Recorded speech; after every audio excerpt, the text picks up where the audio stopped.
Welcome back to The Explainer. If you're the kind of person who loves dissecting massive, mind-bending ideas, you are in the exact right place today. We're going to dive straight into a radical paradigm shift. It's a framework called noirtorsorology. Now, I know the name sounds a bit intense, but this model completely redefines how we look at the deepest mysteries of our existence. We're talking about the soul, the nature of consciousness, and the very concept of the self. We're going to step entirely away from those tired, rigid debates and instead explore a really dynamic, physics-inspired way of understanding who and what we actually are.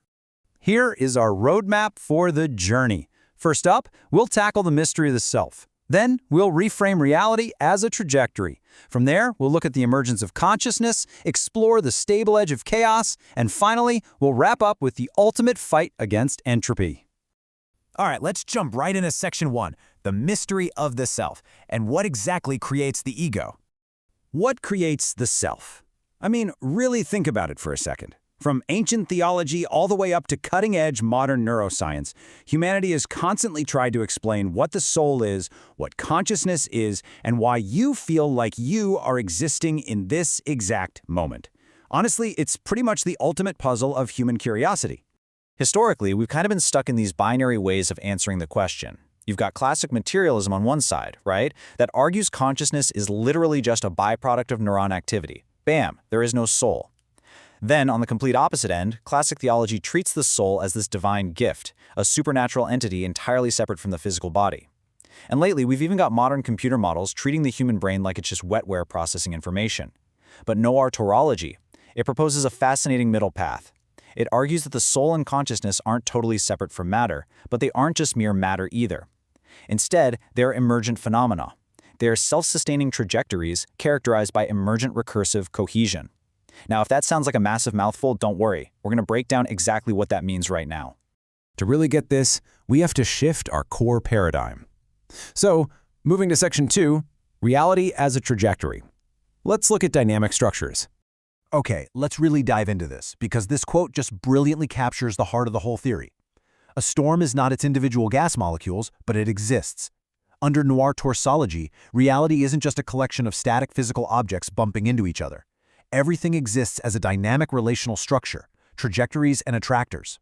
So asking where exactly in the brain is the soul located is literally like pointing at a hurricane and asking, okay, but which specific gas molecule holds the storm? It's just the completely wrong question. You see, the storm exists as a self-sustaining trajectory. And this brilliant concept applies everywhere. Just think about storms, whirlpools, galaxies, electromagnetic fields, and yes, living beings. Take a whirlpool, for example. It has a distinct shape, a gravitational pull, it has continuity, even though the actual water molecules passing through it are constantly rushing in and out. So the absolute crucial point is this. What matters isn't the physical stuff these things are made of at any given split second. What actually matters is the relational structure, the dynamic loop that keeps them continuing as themselves. So yeah, on a purely physical level, you and a whirlpool actually have surprisingly similar daily agendas. So how exactly does a physical trajectory transform into a thinking mind? Let's move into Section 3, the emergence of consciousness, and explore this idea of recursive cohesion.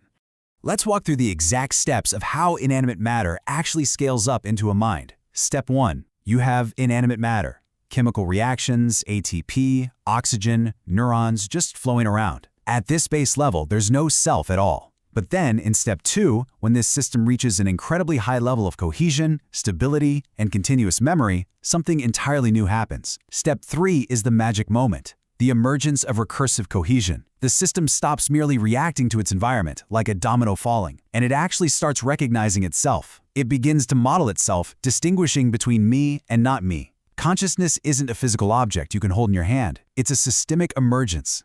What's so cool is that this framework finally allows us to define historically undefinable terms.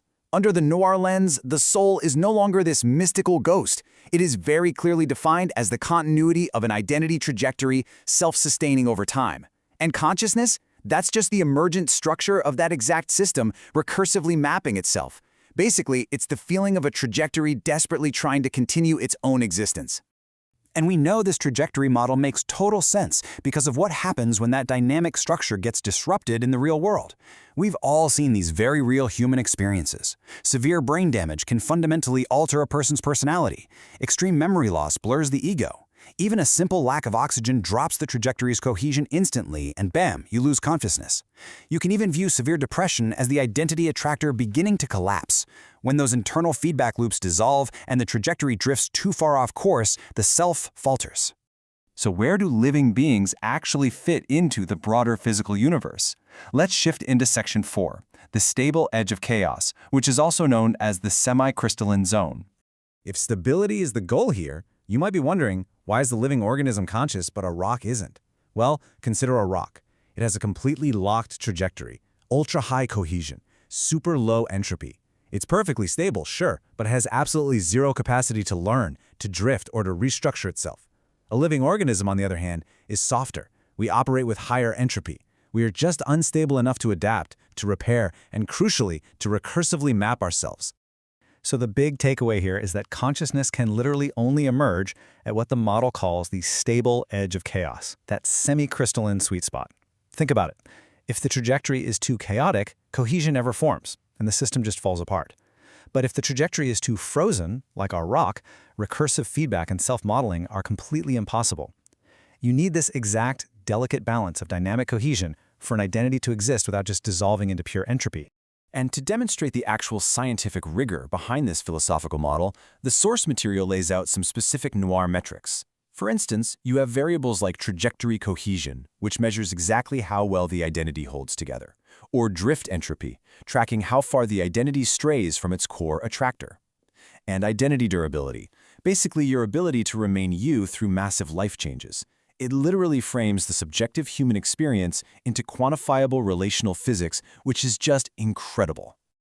All right, as we zoom out for the climax of this explainer, we arrive at Section 5, the fight against entropy, and the massive cosmic implications of this entire theory.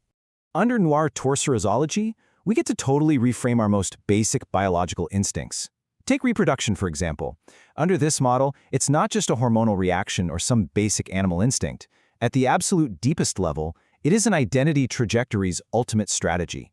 Your physical body will inevitably succumb to entropy and die. That's a given. So the trajectory attempts to branch its identity, pulling its continuity forward into the next generation. Survival, love, protecting your offspring, even building grand human civilizations, these are all just complex strategies to leave a trace and outlast physical death.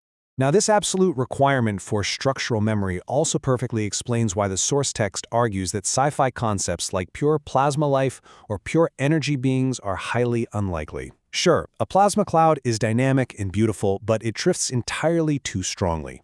The entropy is just way too high, which means it has incredibly low phase continuity. Ultimately, it lacks the long-term orbital memory required to maintain any kind of identity attractor. Without a semi-crystalline physical structure to anchor it down, the recursive loop of consciousness would just completely dissipate into the void. Which brings us to our final breathtaking thought for the day. When you look at the grand progression from inanimate atoms to complex biology to fully self-aware human beings, is it possible that the entire evolution of the universe isn't actually about creating smart matter? What if the deepest foundational law of reality is simply the universe itself learning how to stubbornly maintain continuity against the decaying force of entropy? We aren't just static objects sitting around in the universe. We are self-sustaining loops of memory and cohesion, desperately holding ourselves together against the tide. Definitely something to chew on the next time you look in the mirror and wonder who you really are.